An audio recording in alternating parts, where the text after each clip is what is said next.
I'm sharing 10 of our favorite books for students in grades 1 through 4 who are studying early modern history, about 1550 through 1850. You might recognize some of these titles. Others might be new to you, but rest assured they're all wonderful living books that will make the time period come alive in your students' imagination.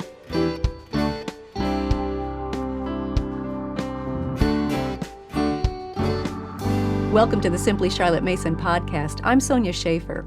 I'll be reviewing books related to both American history and world history. These are the books used in our history curriculum, A Pageant of History, Early Modern. The lessons synchronize them together in chronological order, so your students will get a seamless flow of that time period as events happened in America and around the world. Those lessons also provide a reading schedule and narration prompts for these titles. I'll leave a link in the description so you can check out the samples of A Pageant of History. Now keep in mind that these books are meant to be read aloud to your elementary students. Even if your younger students cannot yet read fluently for themselves, they can still understand well-written books read aloud to them. And here are some of our favorites for grades 1 through 4. First, A Lion to Guard Us by Clyde Robert Bullough.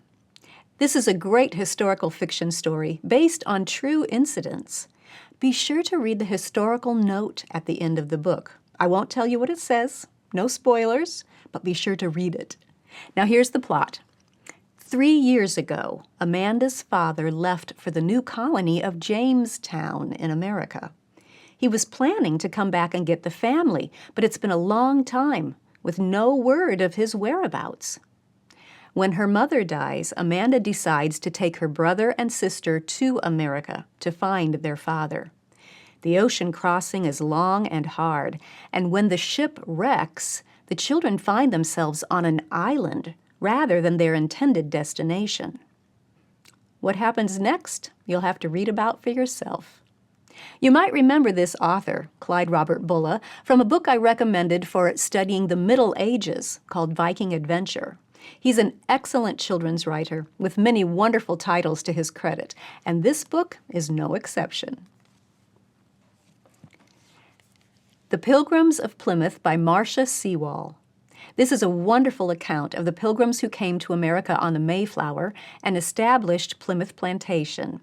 It's written as though the Pilgrims are telling their story. In fact, quotes from their journals are interwoven throughout the narrative. Now, this one looks like a picture book, but there is a lot of text. Don't try to read the whole thing in one sitting. It would be too much to absorb well. Divide it into the sections. Your students will hear about the Pilgrims and their story in that first section, and that's told in past tense. The rest of the sections describe everyday life for the menfolk, the womenfolk, and children and young folk. And those are all written in present tense, such as, "We rise each day as the sun comes up." The final short section gives a quick concluding page about the plantation and their hopes and dreams for it. Dangerous Journey, The Story of Pilgrim's Progress by Oliver Hunkin. John Bunyan was a key author during early modern times, and I wanted to give my children an introduction to his story of the Pilgrim's Progress as we studied this time period. But unfortunately, most of the children's versions of that classic just didn't do it justice. But then I found Dangerous Journey.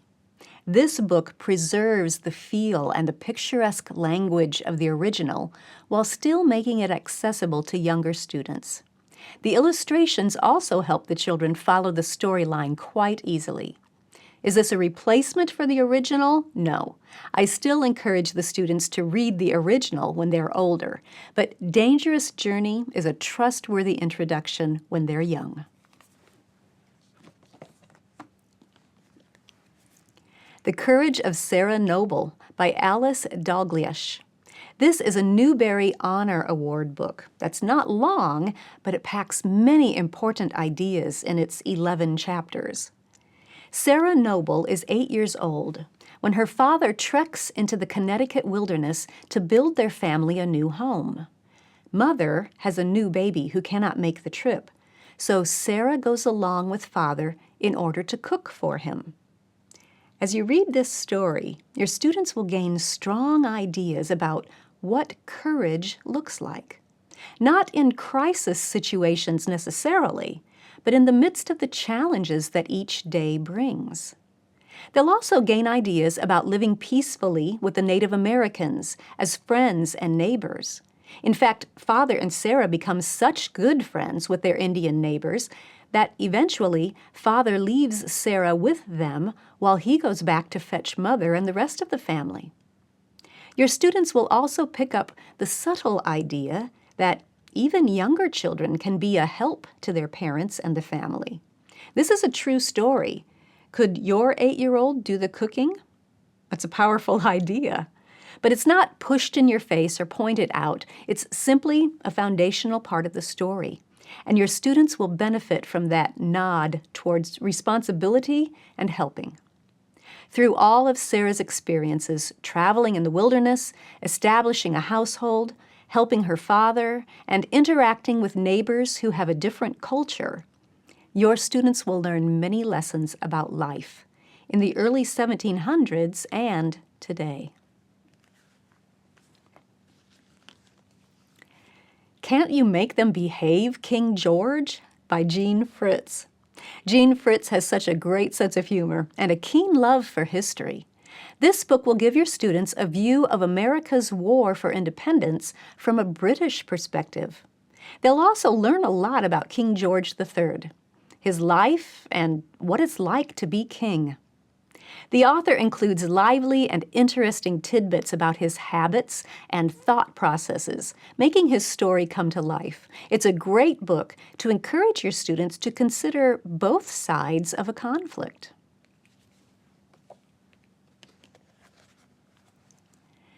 Tolliver's Secret by Esther Wood Brady. This adventure story is a great way to make the Revolutionary War come alive in your students' imaginations. I can do no better than share some of the back cover text. Ellen Tolliver is shocked to learn that her grandfather is a Patriot spy. Then he's injured on the day of an important mission, and she's the only one who can take his place. It's the last thing shy, timid Ellen wants to do, but her grandfather and her country are depending on her. It seems simple. Take a boat across New York Harbor and deliver a loaf of bread with a secret message for General Washington baked inside.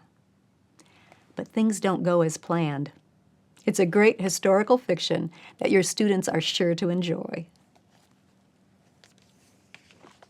Next, we have Founding Mothers, Remembering the Ladies by Cokie Roberts. Now, don't get this one confused. The author has written a chapter book for adults by the same title.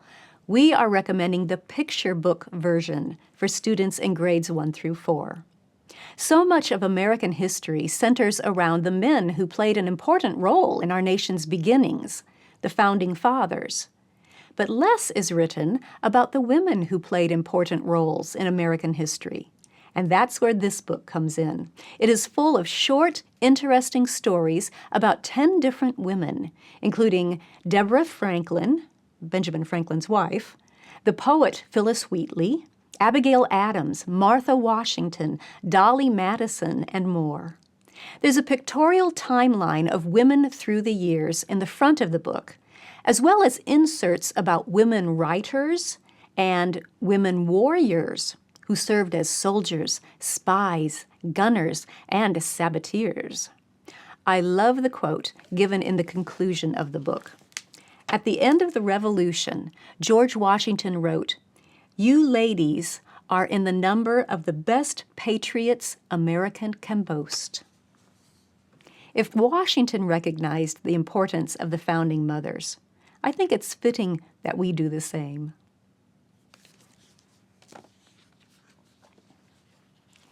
Dear Benjamin Banaker by Andrea Davis Pinkney. This seemingly simple picture book contains some paramount ideas for your students to grasp. Let me read from the author's note. Benjamin Banaker was a self-taught mathematician and astronomer.